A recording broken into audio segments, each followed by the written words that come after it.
Yo, so I got a new PB yesterday.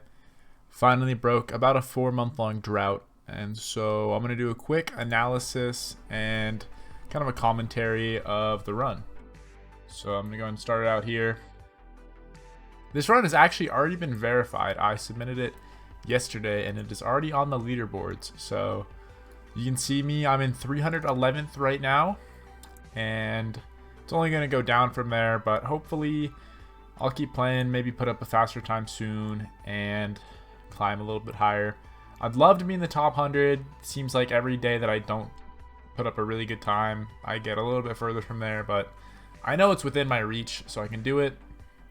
But onto this run, so you can see here, I started out with a blacksmith. This is actually now my last two PBs have both been blacksmith runs, which is kind of funny to think about because I don't really like villages. But of course you get food, you get plenty of wood, you get everything right away. So it's a nice crutch to start a run from.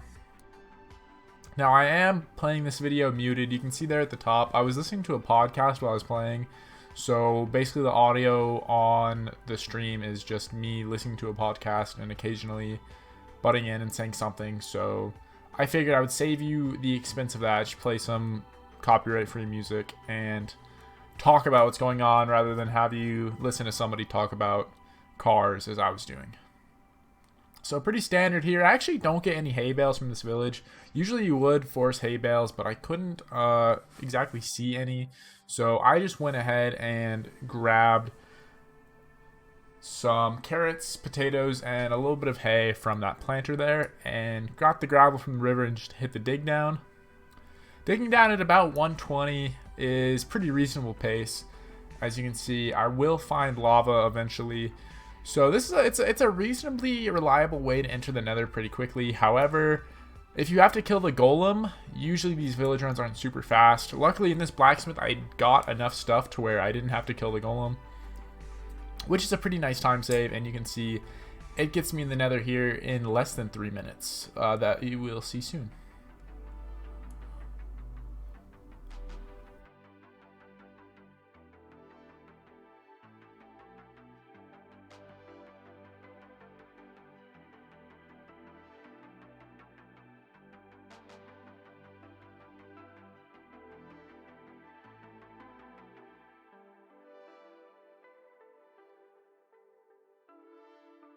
You can see a bit of an awkward portal build here. Not my fastest portal, far from it, but it works. And I end up entering the nether here at about 240, which is pretty solid pace for a village run, for a shipwreck run, really anything.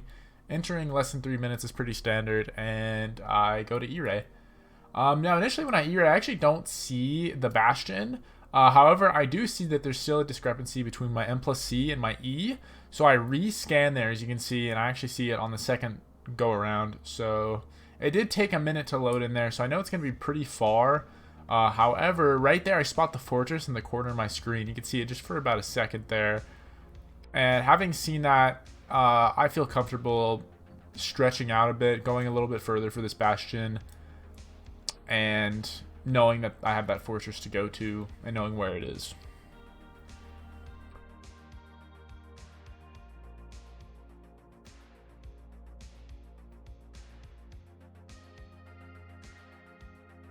So nothing super tucked out here. Nothing in this run is particularly innovative. I just finally put it all together for a pretty clean speed run here.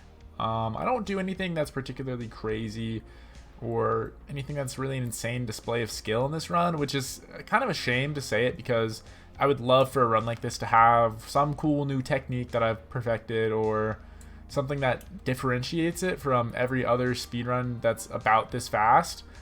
But unfortunately, that's just not the case here. This is a pretty cookie cutter run.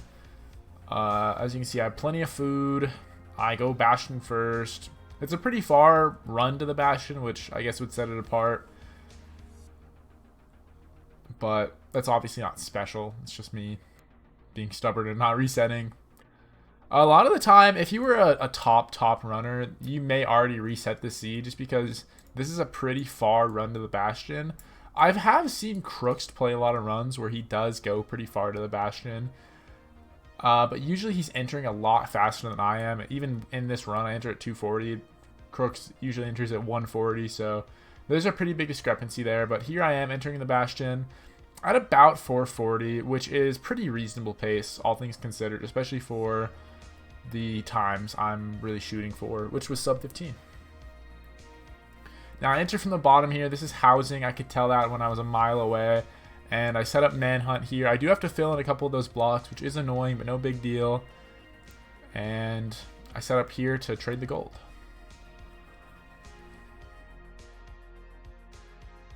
Once again, these are all pretty standard strats. You toggle the hard there so that you get a better aggro for further away piglins. When you're on hard, any mob will aggro on you from further away.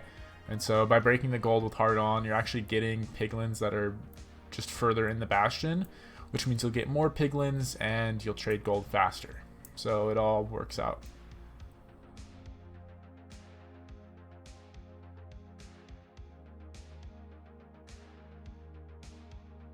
Now, one thing here I often forget to do, and I actually forgot to do in this run as well, is toggle from hard back to easy. Now, this is an issue because playing these runs on hard means that later you're going to take more damage. And I don't believe in this run I actually ever toggle it from hard back to easy.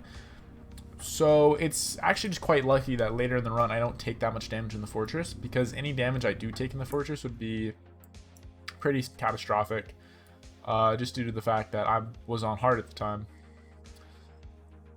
So you can see there, I pull more than a stack of string, I pull 20 obsidian, and I pull about a stack of pearls. I get 18 pearls. So that's really everything you need just to go ahead and leave. So you can see I pearl out of there.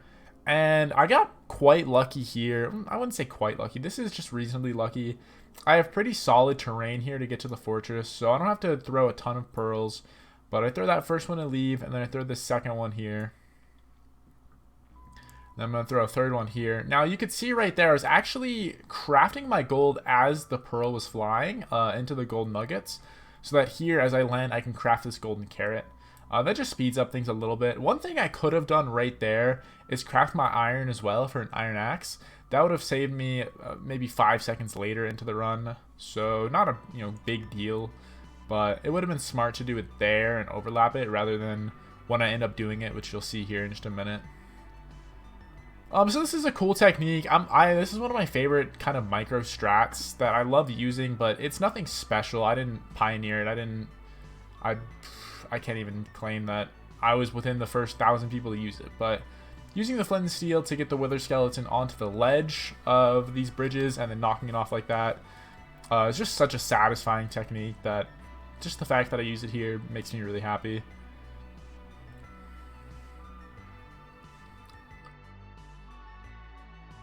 And so now you can see here my axe is about to break. And this is what I was just mentioning before. I go ahead and craft my axe here. And actually I just go ahead and craft stone. So I don't have to fumble around with iron and waste time there. Stone axes in combat are just about as good as iron axes for blazes. They both 2-hit. One crit, one non-crit. So it's not really a big deal that I go for stone here. And it was just one click faster. So I didn't bother to do that extra click and craft the iron. Now here I do opt not to go for the blaze down there. I decide that it's just going to be a bit comfier for me to go straight to this spawner rather than mess around with blazes down there. So I just pearl over here. Now that was a bit monk, as you can see there. I had gravel out. I barely caught the lip of that nether brick. If I wouldn't have caught that lip, I would have fallen all the way down since my gravel wouldn't have saved me. And I could have either died there or it would have just wasted time, so I had to climb back up, which would have sucked. So I'm very glad that I caught that lip and didn't fall down. Here you can see I pre-craft my portal, which is going to save me just a minute or two later, as I'm waiting for blazes to spawn anyways. Some will say that you should blaze bed or clear out the spawner before you craft that portal, but I think it's all about the same. I get a 4 spawn here, which is pretty lucky since I didn't clear out the portal all the way, or the spawner all the way, but I do get the 4 to spawn, and I get 2 drops, so I'm out on 7 at about 9:30, which is a pretty solid blind time for the first portal. Now you can see I build up here and set up to do calculated, as I have that 20 obby.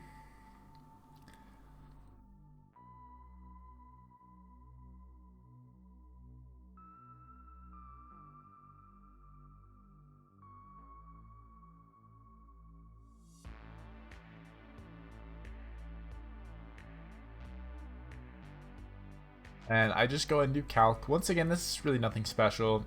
Look at the leaderboard. Any run within the last 6 months, you're going to see this exact method get used. And so after throwing 2 eyes, I get pretty good splits there. It's 2/3 that it's 773 away, and about 1/3 that it's 823 away. So obviously I'm just going to send on the 773 and hope that it's there. Now right here is a small time loss. You can see after that second eye broke, I didn't know where the first eye went, so I built up on this tree to look for it. And I don't see it right away. I do see it there though, kind of at the corner of my screen. So I turn around and go get it. I get a water bucket in the process. So I lose about 30 seconds to this, just looking around semi-aimlessly. Now that's time that ideally I wouldn't have lost, but it's not a huge deal. But you could theorize in a perfect world I might have a sub 14 instead of a sub 15 if I don't waste time there and a couple other spots.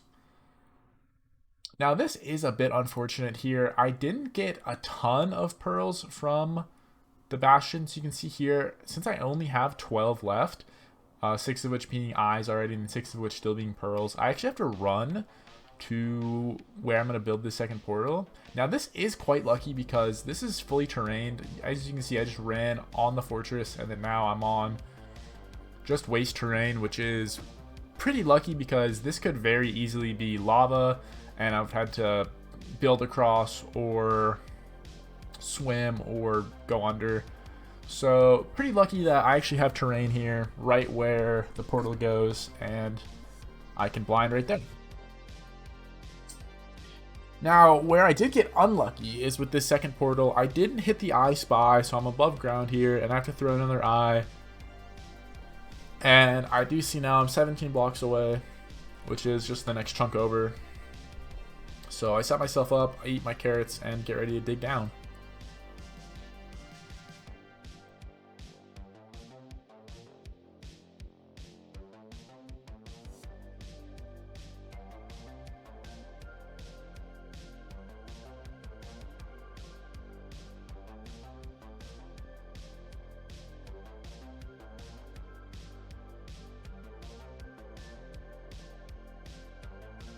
Now at this point, checking the stronghold, usually just go mid first, so that's exactly what I'm doing here. I run straight up mid. It could be here. Unfortunately, I see that it's not, and this is super windy, so I realize it's about time to turn around. That looks weird. I don't even bother to check it, and I go up this direction. And I've essentially cleared mid now. Now this, you could say, is another 3 or 4 second time loss grabbing that bread. I definitely didn't need that bread. I have 3 golden carrots plus 9 not golden carrots, which is just more than enough food for the rest of this run. And now, so I've cleared 4 of the 5 ways, so now I'm going to go top left. I know it has to be this direction. However, something weird happens here. I see both libraries here. For a moment, I didn't notice there's actually another way to go within this direction, this way. And so I do waste another few seconds there, kind of looking around and being a bit confused as to where to go, but I do find the portal room eventually, craft my eyes, and I'm in. Now, a little note here, it's actually good that I spent that extra time looking for that eye that I wasn't sure if it broke or not, because had I not done that, I would have only had 11 eyes, not enough to complete the portal, and I wouldn't have been able to complete this run. So that would have sucked. So here, this is pretty weird. If I didn't have the video muted right now, you'd be able to hear me complaining about this, but the end is really weirdly shaped here. As you can see, I had to boat off of that initial platform and then build a bridge across there. And the fountain's kind of weird. Everything's weird here. Just an odd end. You don't see many like this. But occasionally you'll get ends like this where you just kind of have to deal with it. Crafting my beds here, obviously click crafting. And I see that the timer is just at about 14 minutes, so I know if I'm gonna sub 15 here, which is ultimately my goal, the dragon has to perch like ASAP. So because I don't have a pearl, I see the dragon kind of going to the node, and I say, okay, it's either now or never. You either perch or you don't. He does end up perching right there, snaps around, and so I do get the 1 cycle off. That was pretty lucky. It could have easily not perched there, but I was anticipating it, waiting for it, and I get that 5 bet off. And all together, it comes together for a time of 14:27, 5-3. Like I said, no particularly inspirational, strat skills or movement displayed here. Just a pretty standard, pretty basic all-around run. I like to kind of think of this run as being inspirational, though, just because anybody can get a time like this. This is really nothing special. You just need to put in the work, kind of have the knowledge of what you need to do here, and you can put up a top time like this too.